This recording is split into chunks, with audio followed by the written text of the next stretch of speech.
I think you recall that during the elections, even the Ghana elections, we had similar incidents which led to the death of 5 people.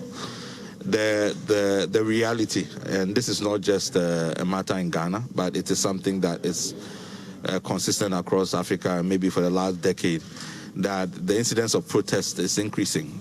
And maybe that has not been established scientifically, but it has to probably do also with the demographics that we are dealing with. Africa has one of the youngest, populations. So it is expected that, governments and security agencies should expect that maybe that form of expression of dissatisfaction with any matter is going to continue.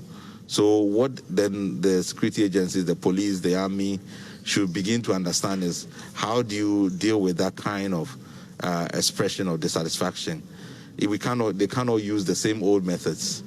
I always make the point that when Ejura was happening, Abobloshi was happening, and yet we didn't see deaths in Abobloshi, because the way you approach a protest is different from how you deal with armed combatants, and so on. So the police have to have, it probably will require different personnel to deal with those kinds of expressions than we are used to.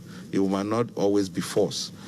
So I think that there's a challenge, I think, for the Ghana Police Service, for the security agencies generally, to get better prepared for this type of engagement, and maybe learn from where protest is common. There are countries where there's almost always protest, but you don't get this level of fatalities and so on after that. Are we handling the aftermath properly? There are those who have already expressed concerns about the work that is being done by the committee.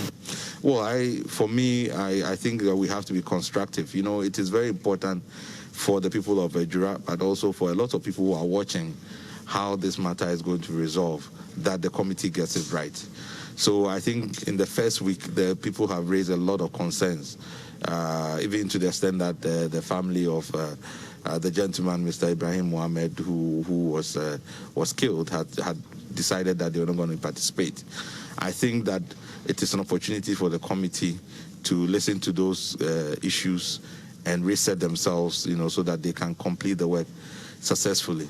So I am looking forward this week to see if we are able to still get back to, the main business, which is establishing what led to the deaths of 2 people and the people who were injured, who is culpable, so that, after that, the government can follow up and apply the sanctions where necessary.